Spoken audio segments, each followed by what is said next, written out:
Imagine there's no heaven. Welcome to Watch Mojo. And today, we'll be counting down our picks for the most egregious examples of a cover song desecrating the memory of a beloved rock classic. Millions of people living as foes. Number 10. I Love Rock and Roll by Britney Spears. Originally by Joan Jett and the Blackhearts and the Arrows. Help me singing I love rock and roll. So put another dime in the jukebox, baby. Covering a cover can often become a dicey proposition, particularly when that first cover is as iconic as Joan Jett performing the Arrows' I Love Rock and Roll with the Blackhearts. I love rock and roll.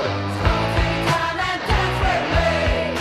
The fact that Britney Spears was infamously quoted as saying this song was covered by Pat Benatar says it all, really, as an idea thought up by her label to coincide with Spears' movie role in Crossroads from 2002. The end results take a lot of the original spit and grits, replacing them with contemporary DJ scratches and a lead vocal devoid of Miss Jett's fiery spirit. It all feels very corporate and sanitized, the sort of idea that was bad on paper, bad in execution, and still bad today.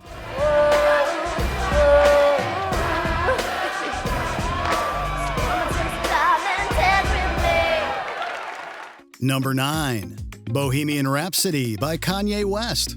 Originally by Queen.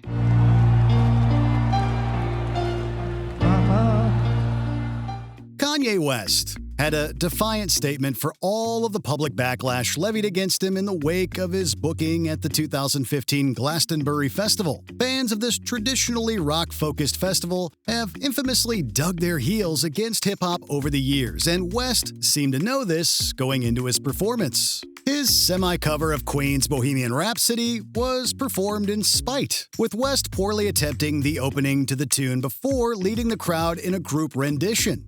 Mama, like that. But now, it's the sort of live musical moment that's notably memorable, but perhaps for reasons other than West's ability to actually carry a tune, nor do this classic rock staple any justice. I didn't mean to make you cry. And I'm now back again this time tomorrow. Number 8. Saturday Night's All Right for Fighting by Nickelback. Originally by Elton John. Saturday night's alright for fighting, get a little action. It took a village for butt rockers Nickelback to bring this cover of Elton John's Saturday Night's All Right for Fighting to the soundtrack of 2003's Charlie's Angels' Full Throttle.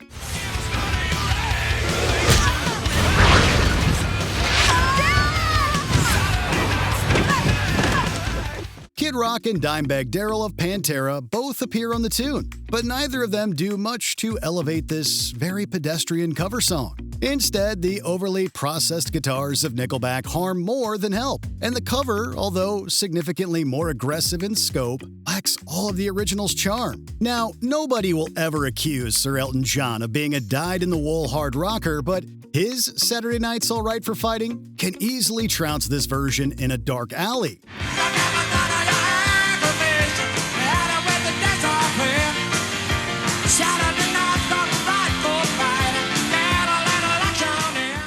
Number 7. Sweet Child O' Mine by Sheryl Crow. Originally by Guns N' Roses.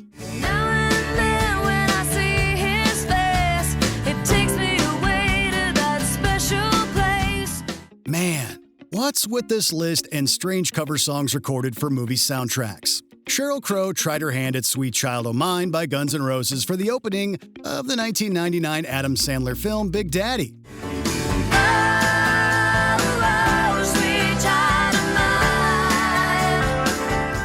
Now, we're not sure if this idea was discussed solely for the wordplay at hand, but we think that perhaps even Miss Crow herself probably didn't think she was the right artist for the job. She gives it her best, of course, leaning into the song's vocal melodies and trying to make it her own. That's almost the problem, though. because Her Sweet Child O' Mine strays so far away from the OG's Sunset Strip aggro that it ends up feeling more like a parody. Sweet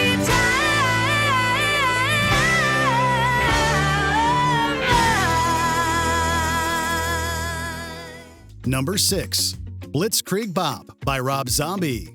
Originally by Ramones.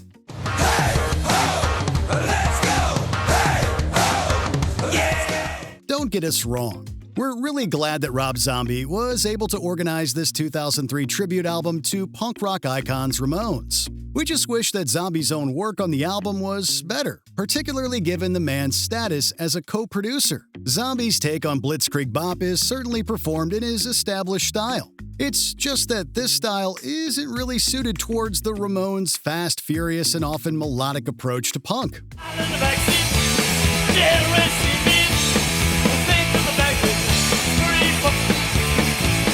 This slowed-down, industrialized version of Blitzkrieg Bop feels practically branded with its early aught release date. A murky and difficult-to-stomach cover that overstays its welcome.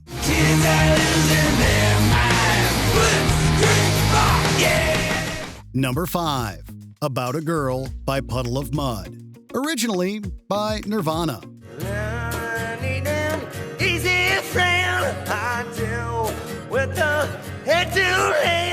There are some groups that just don't possess the musical chops to pull off certain cover tunes, even those as relatively straightforward as Nirvana's About a Girl. standing in your lane. I do hope you have the time.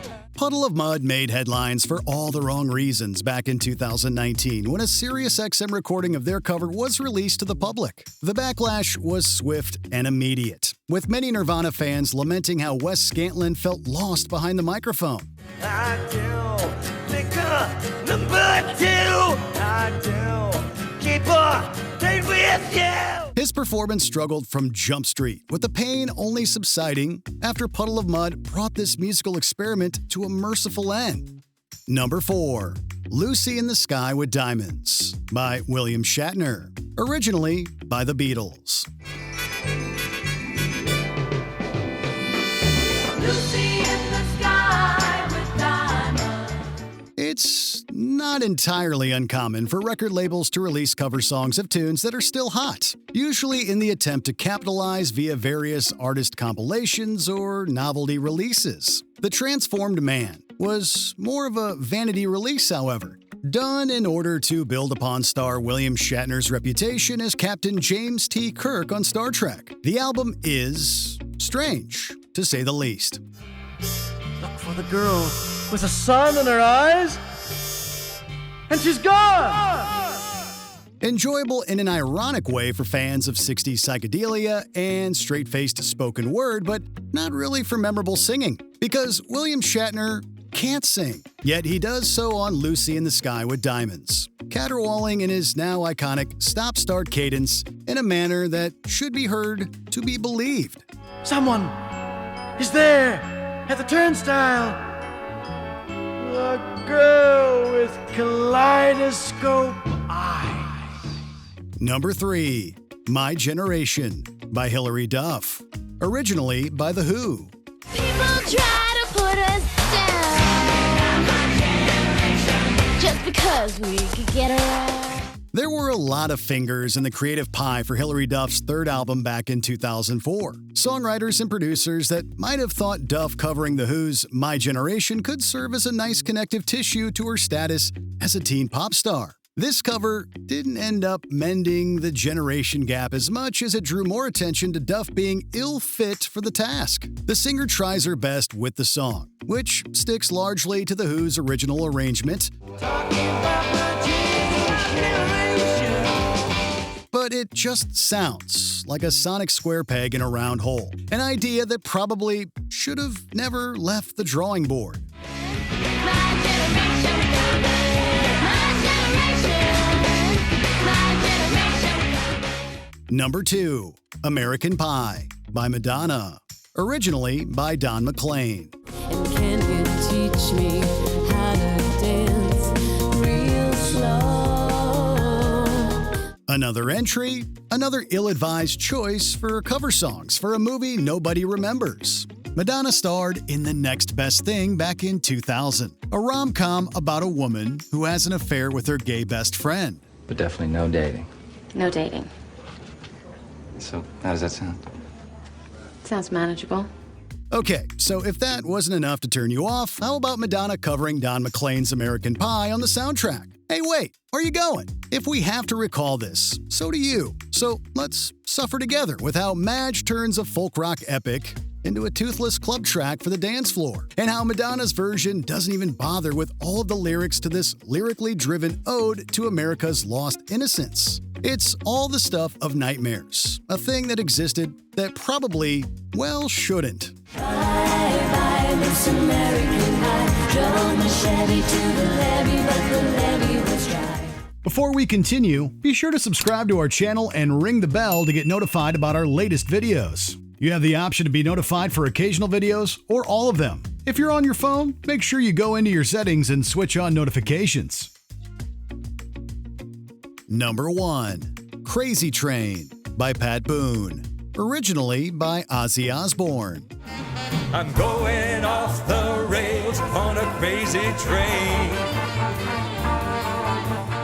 Pat Boone never saw a musical idea he didn't want to exploit. The singer has been accused for years of covering tunes from artists like Fats Domino and Little Richard, siphoning off all of what made these songs great and making money from some squeaky clean reimaginings. Nobody thought Pat Boone would come for heavy metal. However, that was before the man released Pat Boone in a Metal Mood back in 1999. The album featured absolutely ridiculous covers of heavy metal classics, including Crazy Train by Ozzy Osbourne. The backing vocal choo-choos have to be heard to be believed. Crazy, crazy train.